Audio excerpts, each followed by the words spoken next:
출국하려는 사람들의 행렬이 길게 늘어서 있는데요. 예전과 달라진 것이 있다면 확인할 서류가 늘어 항공사 발권 카운터가 더 바빠졌다는 겁니다. PCR 검사 받으신 것도 다 보여주시겠습니까? 이거 네 분 거 다 보여주셔야 되거든요. 잠시만요. 붙이시는 짐은 총 몇 개 있으십니까? 네 개요. 나라별로 방역 방침이 달라 출국 전 확인해야 합니다. 2년 반 동안 해외를 아예 못 갔으니까 굉장히 좀 기대도 되고 가서 또 뭐 코로나 걸리진 않을까 걱정도 되긴 하는데 기대가 좀 더 큽니다. 일단 3년 가까이 끊겼던 해외 여행객들이 다시 돌아오면서 물론 기쁘기도 하지만 힘든 것도 있다네요. 인천공항이 24시간 운영이 되다 보니까 새벽 3시 반에 출근을 하고 막 4시에 출근해가지고 업무를 할 때가 있거든요. 이제 그런 밤 낮이 좀 바뀐 그런 생활이 가장 체력적으로 힘들 때가 있고. 항공사 탑승권 발권 카운터에서 비행기 좌석 지정 외에 가장 중요한 업무는 수화물 접수입니다. 항공기별로 분류하는 태그를 부착한 가방은 지하에 있는 수화물 처리 시설로 이동합니다. 자, 그럼 수화물이 어떤 절차를 거쳐서 비행기에 실리는지 한번 따라가 볼까요? 들어가자마자 파란색 장비 여러 개가 다양한 위치에 설치되어 있는 것이 눈에 띕니다. 수화물의 항공편 정보를 확인하는 도구입니다. 12개 리더기가 달려있는 건데 이거는 이제 모든 방향에서 그 택을 촬영하기 위해서 이렇게 여러 개를 이 제조사에서 보완해서 구성을 했습니다. 이렇게 되면 어느 위치에 있어도 다 찍힌다는 얘기겠네요. 그렇죠. 뭐 아래든 위든 옆이든 다 바코드가 찍힐 수 있습니다. 인천공항의 수화물 처리는 컨베이어 벨트를 이용해 자동 이동되는 시스템입니다.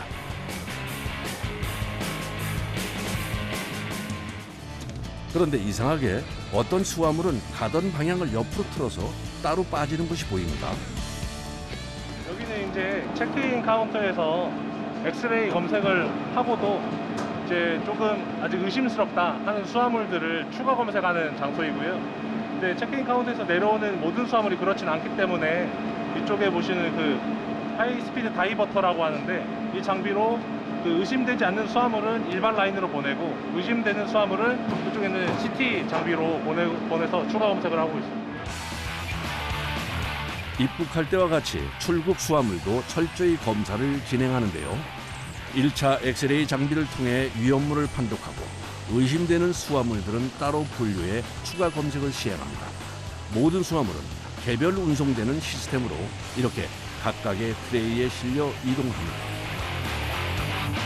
코로나19 이전엔 하루 평균 수화물 운송량이 20만 개 정도였다면 코로나 기간 6천 개 수준으로 떨어졌다. 최근 6만 개 정도까지 회복한 상태입니다. 1터미널하고 탑승동하고 2터미널이 있는데 다 합쳐서 한 130km가 넘는 걸로 알고 있습니다. 총 거리가 이제 처음에서 끝 거리가 아니고 여러 가지 투입구하고 방출구가 수많이 있는데 그걸 모두 연결하고 그리고 장애가 났을 때를 대비해서 이중화 라인으로 구성을 했기 때문에 총 연장은 130km가 넘습니다.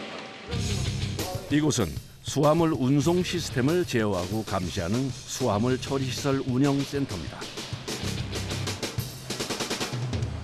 수화물이 운반 중 문제가 생기면 이곳에서 제일 먼저 확인하고 마무리까지 책임을 집니다. 모터 전원 폴트 발생했습니다. 알람이라고 떠 있는 거는 이거는 직접 가서 확인하고 조치를 취해야 되는 거고, 워닝은 현장 인원을 보내서 확인을 하든가. 이거는 이제 중요한 면들이에요. 다른 부서 쪽에도 필요하다면 다른 부서 쪽에도 연락해가지고 조치 취하고 가야죠. 대형 수화물을 운반하는 설비에 장애가 일어났습니다. 수리 전문가들이 즉각 현장에 투입돼 상태를 확인합니다. 고장 수리 시 제일 중요한 것도 속도입니다.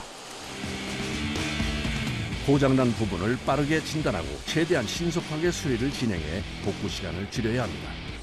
그런데 도대체 어떤 부분에 문제가 생긴 걸까요? 모터 교체가 필요합니다. 지금 교체 예정 시간은 1시간 정도 소요될 것으로 생각되고요. 모터가 작동을 하다가 코일이 불량이 나서 지금 교체를 하고 있는 중입니다. 최대한 빨리 저희는 수화물을 운송하는 게 목적입니다. 수화물 운송 시설은 규모만 총 37만 제곱미터, 약 축구장 쉬운 3배의 크기입니다. 이동 시간을 줄여 신속하게 수리하기 위해 부품 보관소를 여러 곳에 분산 배치해 놨습니다. 그래서 현장으로 교체 부품이 전달되는 시간을 줄였다고 합니다. 새 모터가 빠르게 도착해 바로 수리에 들어갑니다. 현재 지금 탑승동 동편 5호지 리프트 장애가 발생하였습니다. 전기 기계 파트 장비는 비상 운영 체제로 전환해 주시기 바랍니다. 그리고 5호지 매인전에 탑승동 동편 갈 수화물들은 비상 슈트를 이용하여 차량으로 이송해 주시기 바랍니다. 제일 중요한 건 이제 수화물 흐름이 제일 중요하죠. 밀리면 안 된다. 이게 한 번 밀리면은 이게 나비 효과처럼 쭉 밀려가지고 뭐 1시에 나갈 게 2시에 나가게 돼 버리거든요. 그러면은 이게 저희한테는 이제 큰 충격이거든요, 솔직히. 아, 내가 잘못해서 그렇게 된 거고 그렇기 때문에 저희가 그 나비 효과를 없애기 위해서 최대한 빨리빨리 캐치해가지고 빨리 전환하고 인원 배치하고 다 처리하거든요.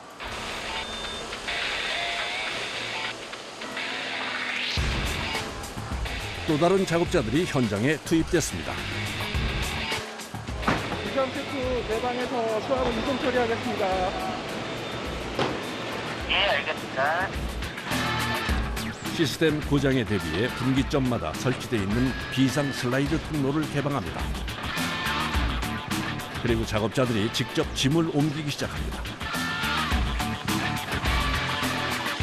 항공기 이륙 시간을 맞추기 위해선 수작업으로라도 수화물을 운반해야 합니다. 평소에 이런 사태를 대비해 모의 훈련을 자주 하지만 실제로 닥치면 혹시라도 늦을까 하는 불안한 마음에 초조해집니다. 탑승동 차량 스리퍼는 다 오픈되겠으니까 그것도 빠르게 좀 해주십시오. 여러 명의 작업자가 합세해 순식간에 트럭에 짐을 싣는 작업까지 마무리했습니다.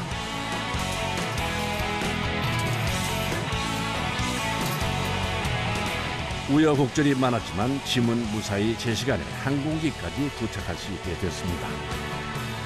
저희 시설상에 투입된 수화물 개수로 봤을 때 제가 중요하게 관리하는 건 지각 수화물이거든요. 수화물이 지연되지 않게 운송하는 게 중요한데 지각 수화물이 저희가 관리하는 기준은 100만 개당 2개 수준입니다. 그럼 엄청 낮은. 네, 세계 최저라고 지금 자부하고 있습니다. 수화물을 이송하는 동안 고장난 모터의 수리도 마무리됐습니다. 조금 끝났습니다. 앞선번에 주시면서요. 예, 180타에 앞가겠습니다. 다시 전원을 켜니 정상적으로 모터가 돌아갑니다. 무사히 수리가 끝났습니다. 많을 때는 솔직히 저희가 출근해서 퇴근할 때까지 식사도 못 한 적도 있고요. 네. 정말 그 설비들이 조용한 날은 오전에 한 2번, 적으면 2번입니다. 많으면 6번, 8번도 되고요. 이게 워낙 많은 모터와 장비들이 있어서 그런 거죠. 네, 엄청 총 많죠. 관리하시는 모터 개수가 몇 개나 되는 거예요? 저희가 그거를 세보진 않았고요. 제가 알기로는 10,000개 넘어가는 걸로 알고 있습니다. 드디어 모든 수화물들이 비행기에 실리기 전 마지막으로 모이는 장소인 수화물 조업 지역에 도착했습니다. 이곳에서 항공기별로 분류된 수화물을 적재대에 넣어 비행기에 실립니다. 그런데 얼핏 봐도 한 비행기에 실리는 수화물의 양이 어마어마해 보입니다. 한 개당 보통 한 1,500kg에서 한 1,600kg 정도 되고요. 저희 일반 20kg짜리 수화물로 계산하시면 한 70개에서 한 80개 정도 하나에 다 탑재가 된다고 보시면 됩니다. 와, 그럼 저 장비가 3,000kg 이상을 들어 올리는 거네요. 규격 수화물 적재가 끝나면 1.5m가 넘는 규격 초과 수화물들, 주로 골프 가방이나 박스류 등은 따로 분류되어 비행기에 탑재됩니다.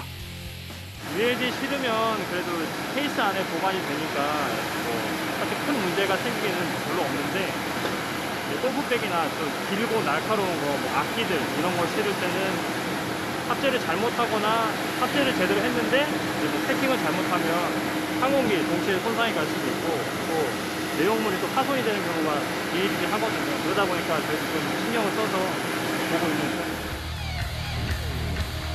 이제 수화물 적재까지 마무리되면 드디어 비행기가 출발합니다. 저도 해외 촬영이나 여행을 위해서 비행기를 자주 타는데요. 사실 설레는 마음 외엔 큰 생각이 없었는데 승객들의 편안한 여행을 위해 비행기가 이륙하기까지 정말 여러분의 노력이 들어가네요.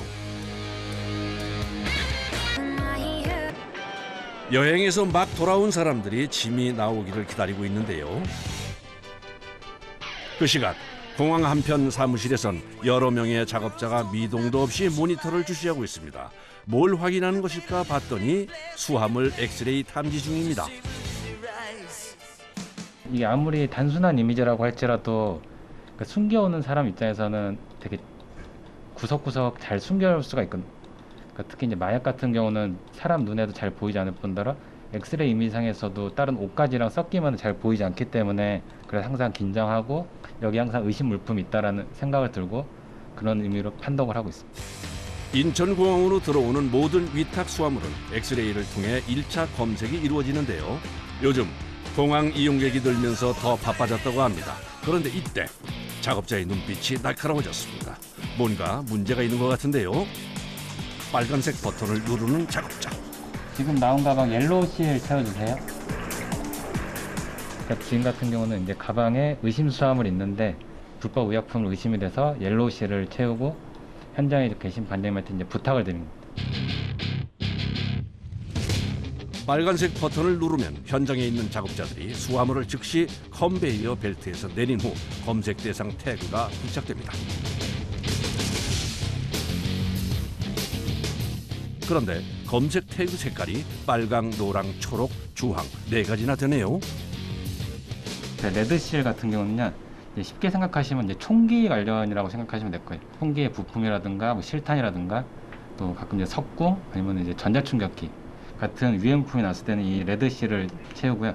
옐로우실 같은 경우는 이제 보통 이제 과세 물품, 뭐 술 같은 거, 화장품, 뭐 가방 같은 거, 그러면 이제 불법 의약품, 마약 의심이 되는 경우, 이제 도검 같은 경우도 이제 이렇게 옐로우실을 사용하고 있습니다. 그린실 같은 경우는 이제 식물 검역, 해외에서 들어오는 과일 사용하는 실이라고 생각하시면 되고, 오렌지 실 같은 경우는 이제 육류 관련, 뭐 이제 소세지나 순대 뭐 그런 물품들을 반입을 했을 때 이제 저희가 이제 부착을 하는 실입니다. 공항의 특성상 세관 작업자들은 24시간 격일 근무제로 운영되는데요. 장시간 모니터를 보며 집중하는 작업이 쉽지 않다고 합니다. 그 24시간 항상 이게 모니터를 보고 있어야 되니까 아무래도 이제 눈에 좀 피로도 많이 오고요. 그래서 항상 이제 긴장을 해야 되고 비행기 없는 쉴 틈에도 잠깐 이제 피로를 좀 풀어주고 그게 항상 중요한 것 같습니다. 엑스레이 보완 검색을 마친 위탁 수화물이 드디어 컨베이어 벨트로 나오기 시작합니다. 그런데 세관에서 진행되는 검색이 이게 끝이 아니라는데요. 이때 수화물 검색대에 나타난 대형견 한 마리. 마약류나 폭발물 등을 찾는 데 투입되는 탐지견입니다. 놀이로 생각하면서 찾고요. 이제 마약 냄새를 인지시켜서 이제 이 친구들이 마약 냄새를 계속 후각 활동을 하면서 이제 그 안에서 이제 찾으면서 이제 성취감을 느끼게끔 그 후로 이제 놀아줌으로써 이제 놀이로 계속 이제 이어지게 하게끔 하고 있습니다. 어디 있어? 마약을 찾아내면 놀이나 간식 등의 보상을 주는 방식으로 훈련도 진행되고 실제 검색도 같은 방법으로 진행됩니다. 좋아.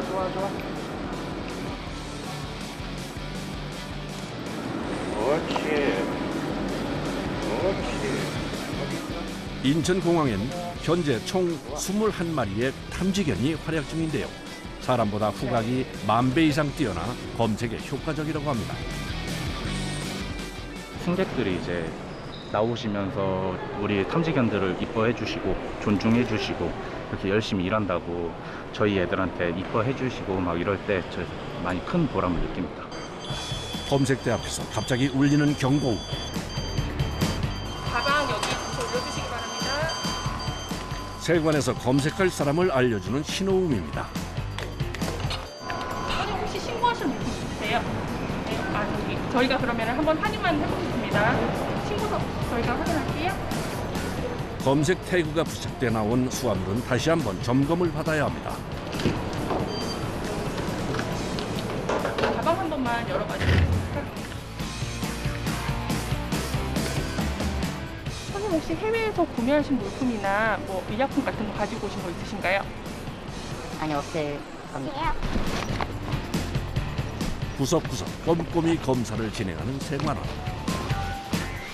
마약이나 의약품 같은 거를 은닉을 해서 오시는 분들이 많으세요. 그래서 그런 부분들을 저희가 더 꼼꼼하게 보려면 하나하나 이제 옷가지라든지 안에 있는 물품을 하나하나 체크를 하고 내부 가방까지 한번 저희가 훑어봐야지 그 모든 업무가 끝나게 됩니다. 시계가 있던데? 시계 아니에요. 여기 내려가요, 선생님. 여행사인데? 면세 허용 범위에 따라 예외 없이 검색하다 보면 다양한 일이 발생한다고 합니다. 해외 각국에서 입국자들이 있기 때문에 저희가 그분들을 대면할 때 정말 기상천외한 방법으로 이제 물품들을 은닉해서 들어오시는 분들이 많아요. 예를 들면 고가 시계를 입고 온 속옷 안에다가 넣어서 숨겨오시는 분들도 계시고요. 그리고 장난감 상자 안에다가 고가의 시계나 또 지갑 그리고 액세서리들을 한가득 넣어서 완벽하게 경미하게 새 상품처럼 숨겨서 들어오는 분도 계셨고요. 저희가 이런 에피소드를 겪으면서 저희도 그런 교묘한 수법들을 또 계속 배우면서 저희도 숙지하려고 공부도 많이 하고 있습니다.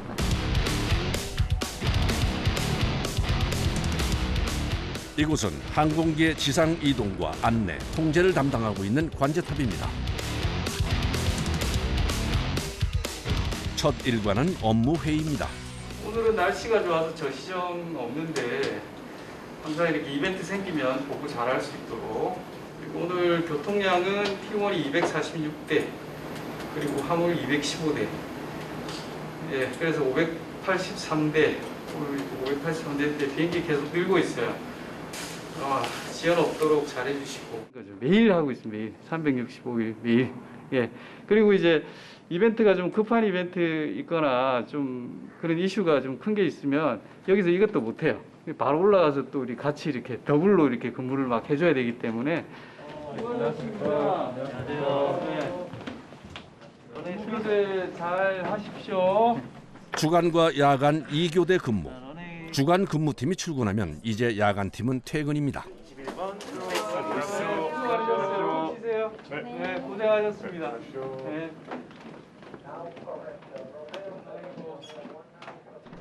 주간 근무팀의 본격적인 업무가 시작됐습니다. 항공기 출도착 정보부터 지상 레이더, 유도로 등 확인할 것들이 많아 근무가 시작되면 정신없이 바쁩니다. 저희는 완전 시각적으로 관자는 게 너무 중요하다 보니까 CCTV에도 많이 의존을 하고 아니면 이렇게 창밖으로 보는 거를 되게 중요하게 생각합니다. 장비보다는 밖을 보는 게 제일 정확하거든요. 제일 바쁜 시간은 여객기가 몰리는 아침 시간과 화물기가 많이 들어오는 저녁 시간인데요. 관제탑에서 실수를 하면 항공 스케줄이 밀릴 수도 있어 항상 긴장 상태로 근무를 해야 합니다. 그런데 아무래도 문제가 생긴 것 같습니다. 지금 루프한자가 들어가야 되는 46번 게이트가 아키파이 점유돼 있어요. 아직 출발 비행기가 출발 준비가 안 됐어요. 이게 출발 허가도 안 받은 상태고 그렇기 때문에 이 항공기는 우회해야 돼요. 저기 다른 곳으로 예, 세워놓을 데가 없어가지고 다른 데로 우회해야 돼요. 46번에 카메라 한번 맞춰볼래? 이쪽으로 큰 데다가 좀 펴. 유럽으로 떠나는 항공기 한 대의 출발이 늦어져 새로 착륙한 항공기의 승객들이 비행기에서 내리질 못하는 상황입니다. 더 지연되면 앞으로 들어오는 여러 대의 비행기 착륙 스케줄에 모두 문제가 생길 수도 있습니다. 관제탑 직원들이 바빠졌습니다. 사실은 이제 이게 뭐 그래봐야 뭐 5분, 10분 뭐 이러는데 예를 들면 이제 트랜스퍼 하는 승객들 같은 거 10분 되게 중요하거든요. 그리고 이제 뭐 이제 후배들한테 막 그런 얘기예요. 저기 이제 뭐 아버님 임종 때문에 들어오는 승객도 있을 거고 아니면 아주 중요한 컨트랙트 계약 때문에 들어오는 중소기업 사장님도 계실 텐데 우리한테는 그냥 5분 10분이지만 저분들한테는 그 천금 같은 5분 10분이 될 수도 있기 때문에 항상 좀 그런 마인드로 좀 근무하자. 네. 누가 알아주든 못 알아주든. 상황을 연신 확인하는 작업자. 택시 합니까? 로트 택시. 지금 벌써 택시 준비하네. 지연된 비행기 조종사는 또 이제 빨리 출발 준비 빨리 해서 지금 바로 택시하는 거죠. 잘 해결됐습니다. 이륙이 지연됐던 비행기가 관제사들의 신속한 대처로 다행히 빠르게 출발했습니다. 하루에도 몇 번씩 이런 돌발 상황이 발생해 잠시도 마음을 놓을 수가 없다네요. 아까처럼 게이트가 차 있는 경우에 비행기가 좀 오랫동안 유도로 이렇게 잡혀 있다 들어가야 되잖아요. 뭐 그럴 때 가끔씩 이제 게이트가 차서 내가 못 들어갔다는 걸 아는 조종사분들의 경우에는 뭐 감사합니다 이런 식으로 말씀을 많이 해주시거든요. 뭐 그런 감사 인사를 들으면 좀 보람이 많이 느껴지는 것 같아요.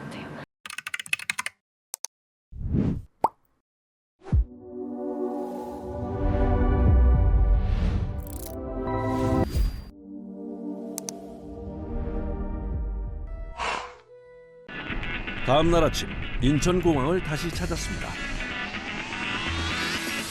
인천공항에 도착해 승객을 모두 내려준 비행기는 자동차로 치면 주차장이라고 할 수 있는 항공기 주기장으로 들어옵니다. 비행기가 멈추면 정비사들이 들어가 먼저 안전을 위해 고인목으로 비행기 바퀴를 고정하고 정비를 시작합니다.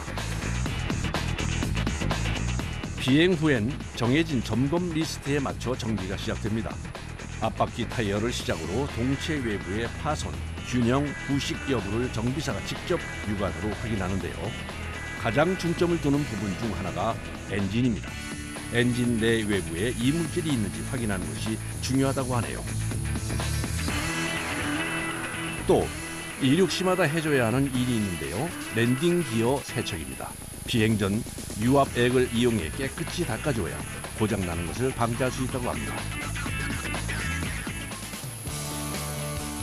비행기 외부 점검은 첫 운행이나 마지막 운행 시엔 2시간가량 세분화해서 진행하고 왕복 비행 시엔 30분 이상 점검하는 것이 원칙입니다.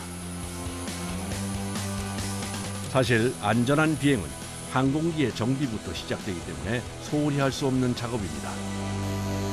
밖에서 비행기 기체 점검을 하는 동안 내부에선 청소가 진행됩니다.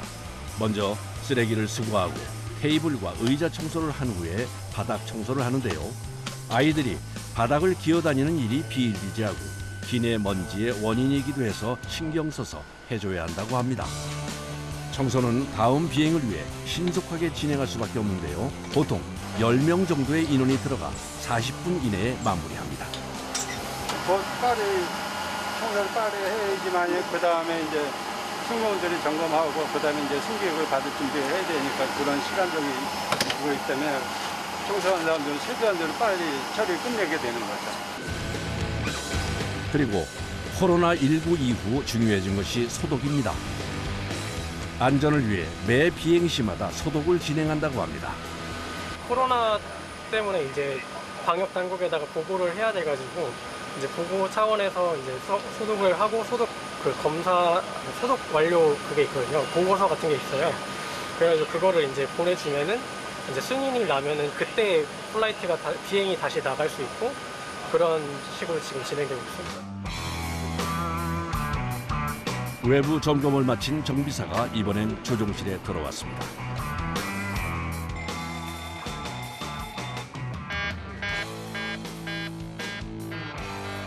엔진, 연료, 전기, 유압 등 항공기의 각종 시스템이 정상적인 작동을 하는지 확인하기 위해서입니다. 정비사들은 조종사뿐만 아니라 항공기 외부, 내부, 그래도 모든 항공기 관련된 안전의 이런 확인을 위해서 모든 항공기 모든 걸 이제 항상 점검하고 확인하고 그 후에 이제 안전한 비행을 위해서 디스패처의 업무를 수행하고 있습니다. 조종실 최종 점검 중인 정비사.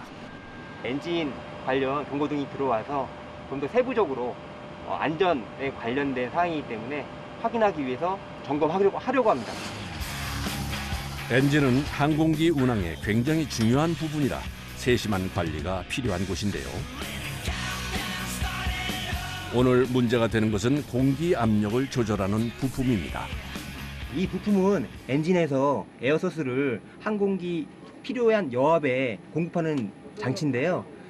이 여압이란 거는 지상에서 저희들이 쉽게 생길 수 있지만 공중 29,000피트에서 35,000피트 이상이 올라가면 사실 이런 기압제된 사람이 스스로 호흡하기 힘듭니다. 근데 항공기는 그 이상의 고도를 가기 때문에 지상과 다른 여압을 공급해 줘야만이 문제 없이 사람이 비행할 수 있는데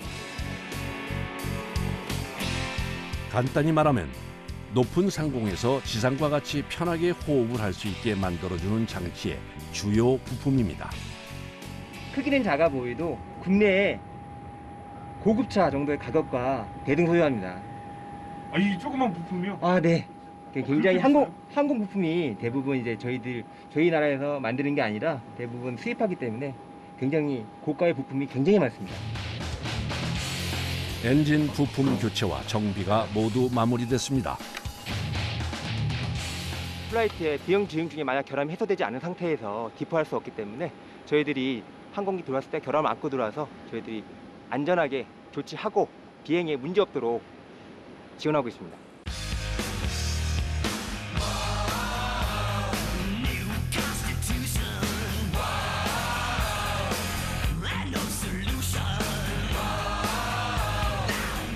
최종 안전 점검이 끝나면 조종사와 객실 승무원이 탑승합니다.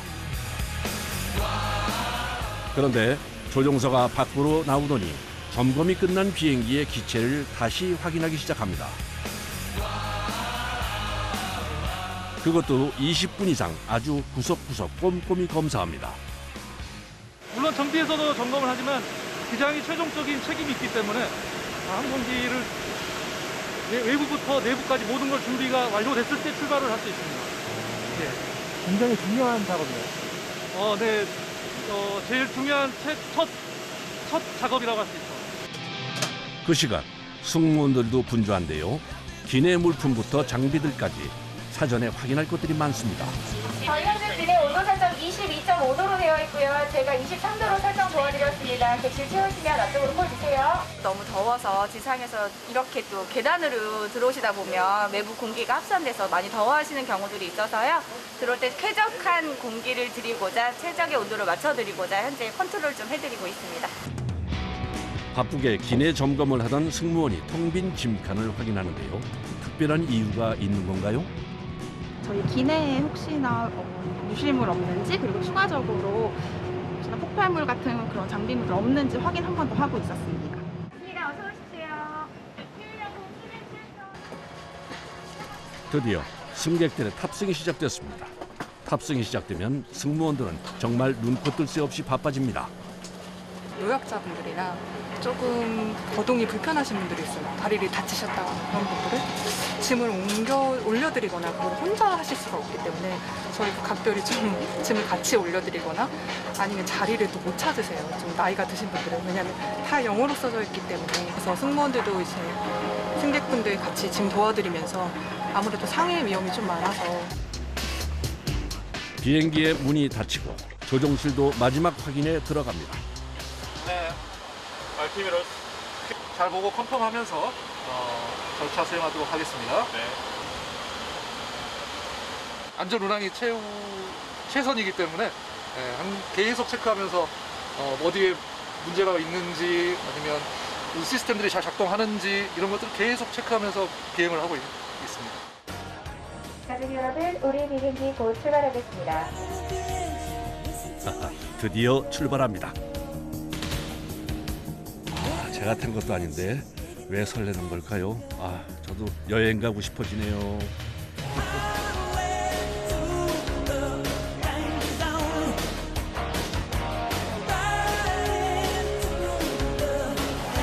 비행기 이륙과 동시에 또 다른 준비를 시작하는 승무원들. 기내 면세품 판매와 더불어 음료 및 간식 준비를 해야 합니다. 맥주나 음료 다 있어가지고 물건 가득 차면 굉장히 고맙습니다. 그래서 카트는 무조건 저희 이제 2인 1조로 하는 걸 원칙으로 하고 있습니다. 기내식 준비도 승무원들의 중요 업무인데요. 그래서 갤리라고 불리는 기내 주방에서 보내는 시간이 꽤 깁니다. 150도에서 180도로 조리가 되고 있기 때문에 많이 뜨겁습니다. 자칫하면 화상을 입을 수도 있겠네요. 그렇습니다. 생각보다 승무원분들은 팔뚝이나 이런 데 화상 흉터가 많이 있을 겁니다. 아마 동일한 것 때문에 보시는 것처럼 시간을 열게 되면 7개의 그 트레이가 있기 때문에 이 트레이가 다 현재 철로 되어 있는 소재여서 같이 예열이 되어 있던 상태이다 보니 조심하지 않으면 쉽게 데일 수 있어서 저희는 이렇게 장갑을 착용하면서 사용을 하고 있습니다. 조리가 끝나면 주문한 승객에게 전달되는데요. 가열하는 음식은 급속 냉동 후 무균 상태로 들어와 데우기만 해서 제공된다고 합니다. 주문하신 한박 스테이크와 볶음김치 준비되어 있습니다. 식사 맛있게 하십시오. 기내는 장소가 협소하기 때문에 식사나 면세 판매가 끝난 카트는 바로 보관함에 넣는데요. 카트를 넣고 승무원이 발로 빨간색 버튼을 누릅니다. 초록색의 경우에는 카트가 움직이고요. 빨간색이 고정되어 있는 겁니다. 이게 언제 어디서 그 사인 없을 때 햇살질지 몰라가지고 이런 것도 다 움직일 때마다 해놔야 되고 저희가 멈추면 바로바로 고정해놔야 돼요. 드디어 목적지에 도착했습니다. 가족 여러분, 우리 승객들은 착륙을 위해 장비를 내렸습니다. 부분의 승무원들은 내리실 때에 그 만족도를 인사를 통해서 저에게 전달을 해주시는 것 같아요. 기쁘게 편안하게 잘 왔다라는 인사 한마디가 저희를 가장 힘든 이 모든 과정을 한순간에 다 녹여주실 수 있는 가장 보람된 일이 그때의 순간인 것 같습니다. 항공기 이착륙의 가이드 역할을 하는 것이 등화입니다. 활주로에서 게이트까지의 경로를 불빛으로 유도하는데요. 항공기 안전운전에 꼭 필요한 시스템입니다.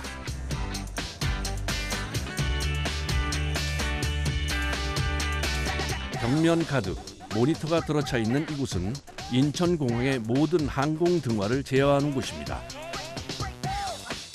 저희 항공등화는 인천공항에 한 37,000여 등이 설치가 되어 있고요. 저희 그 37,000여 등을 모두 감시 제어가 가능하도록 시스템이 구축이 되어 있습니다. 등 하나가 고장나더라도 저희가 즉시 인지할 수 있는 시스템이 구축이 되어 있고요. 그런 상황에서 바로 저희가 인지한 즉시 바로 현장에 컨택을 해서 유지 보수가 가능하도록 저희가 근무를 하고 있습니다. 감사합니다. 3등원 장수 백승입니다. 네, 저희도 확인 중에 있고요. 이제 빠삐 지금 상태 확인해보고 다시 연락드리도록 하겠습니다. 아니면 저희 빠삐 지금 노란색으로 폴트 연실돼가지고요. 조치가 필요할 것 같아요. 네, 지금 바로 시스템 확인해보도록 하자고. 네, 지금 등 하나가 램프가 난 것 같아. 바로 현장 TRS 날려서 램프 교체하도록 합시다. 등하 27호, 여기 제3등하 되었습니다. 등하 27호입니다. 말씀하십시오. 현재 15R 방향 활주로 빠삐 등 하나가 펄트가 난 것 같습니다. 지금 즉시 현장 출동 부탁드립니다. 네, 1활주로 빠삐 유지보수를 위해 즉시 현장 출동하도록 하겠습니다.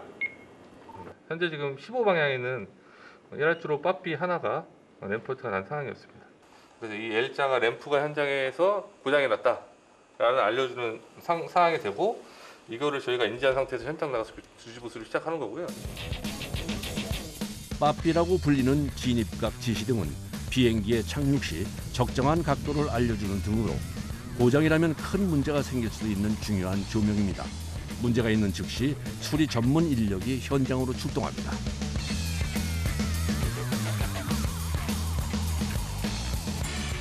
빠삐 램프 폴트인 것 같습니다. 현장 작업하겠습니다. 예, 현장 도착 확인했습니다. 지금 바로 빠삐 점검 부탁드립니다. 예, 확인. 타 공항 같은 경우는 이렇게 개변 감시가 불가능하기 때문에 현장에서 직접 눈으로 확인하거나 그렇게 조치를 하고 있거든요.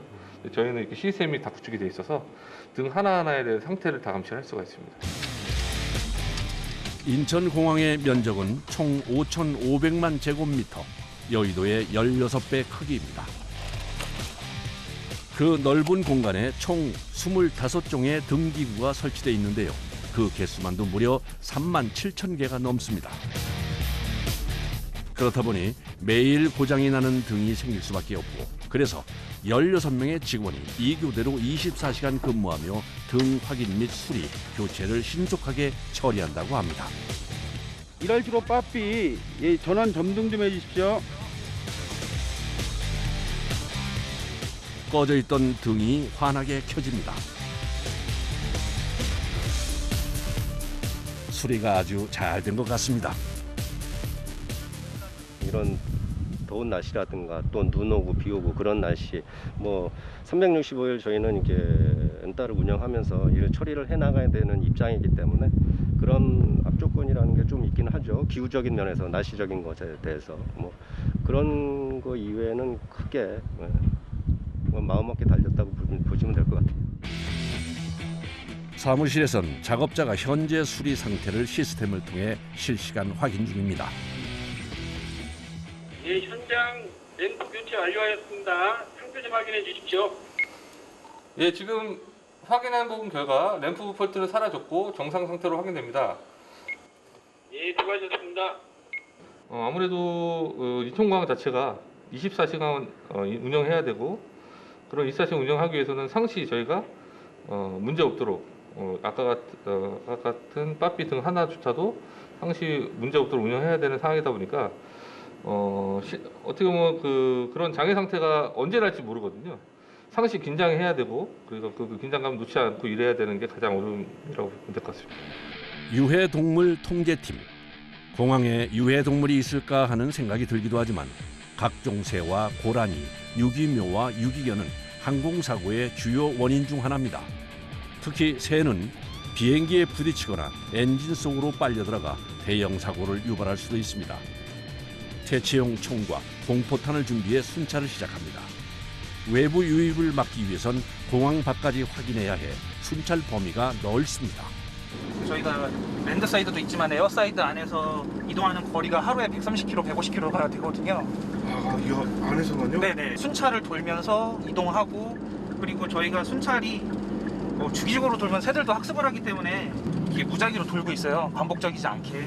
조류 이동 경로가 이렇게 정확하지가 않기 때문에 어디로 이동할지 모르기 때문에 저희들도 마음이 좀 불안한 것들이 있죠. 하루 이동 거리가 100km가 훌쩍 넘다 보니 운전대를 잡고 있는 시간이 길어 여간 고된 게 아닙니다. 여기가 이게 1,700만 평이에요. 공항 부지가. 저희가 인원이 30명이거든요. 1인당 거의 한 500만 평씩 1인당 한다고 보시면 될 거예요. 500만 평이면 솔직히 얼마만큼 넓은지 잘 모르겠어요. 저도. 근데 이제 순찰을 돌다 보면은 공항 부지가 넓다는 게 많이 느껴져요. 정비구 방향 보안도로 진입을 요청합니다.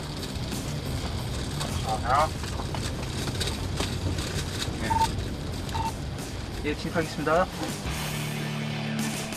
새들이 언제 어떤 방향에서 나올지 모르기 때문에 공항 전체를 꿰뚫고 있어야 하는데요. 그러다 보니 인천공항 구석구석 모르는 곳이 없습니다. 비가 오면 녹지대가 습지화돼서 새의 개체수가 늘어납니다. 그래서 순찰이 더 힘들어집니다. 정말 경종을. 여기가 이제 도로랑 각도 있어서 이쪽에서 총기를 사용하는 데 있어서는 조금 조심스러운 부분이 있거든요. 그러니까 이런 숲을 속에 혹시 메갈이나 이렇게 숨어 있는 것들도 있으니까 한번 확인하면서 가는 거예요. 수풀이 우거져 있으면 새의 유무를 육안으로 확인하기 어려워 작업이 더 까다롭습니다. 눈에 보이지 않는다고 새가 없는 것은 아닙니다. 그래서 일일이 내려서 확인을 해봐야 한다네요.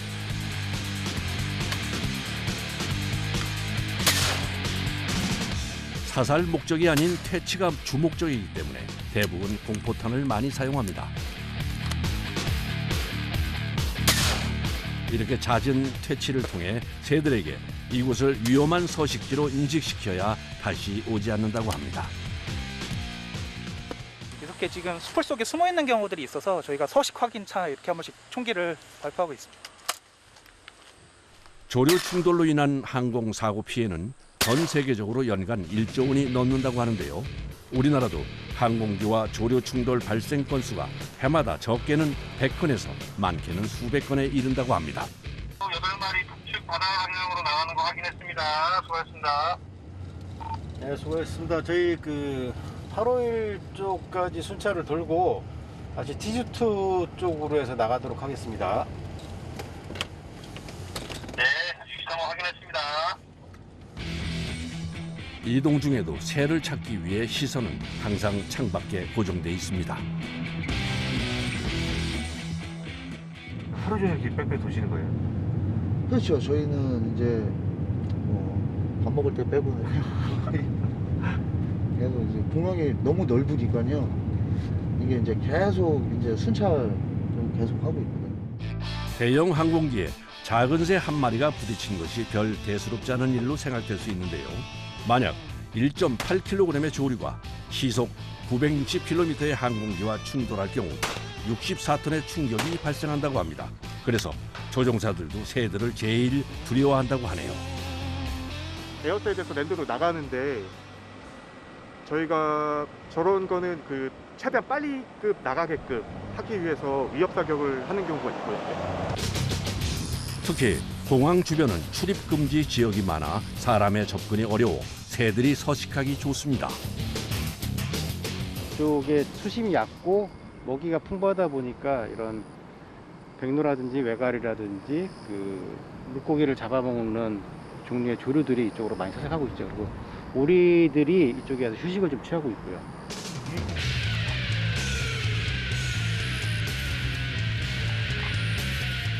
조류 퇴치 방법은 여러 가지가 있습니다. 이건 조류 음파 퇴치기인데요. 조류가 싫어하는 음파와 소리를 발생시켜 새를 쫓아줍니다. 작업자가 퇴치기를 사용할 준비를 합니다.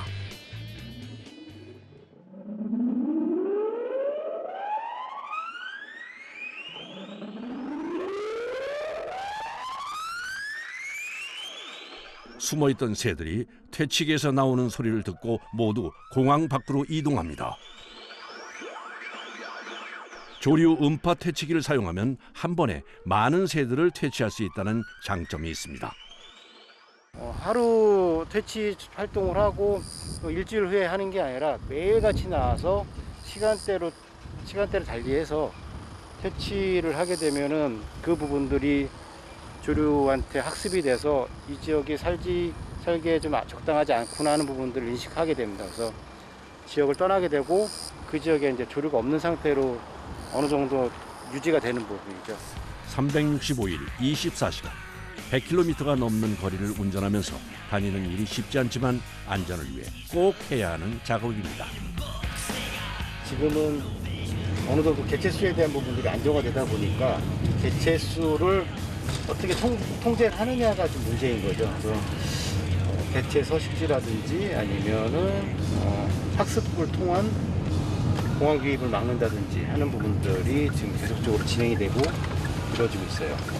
이제는 공존하는 방법을 찾고 계십니다. 그렇죠. 아마 저희뿐만 아니라 모든 전 세계 공항들이 이런 식으로 다 흘러가야 되지 않을까 하는 생각. 그렇게 흘러가고 있고요.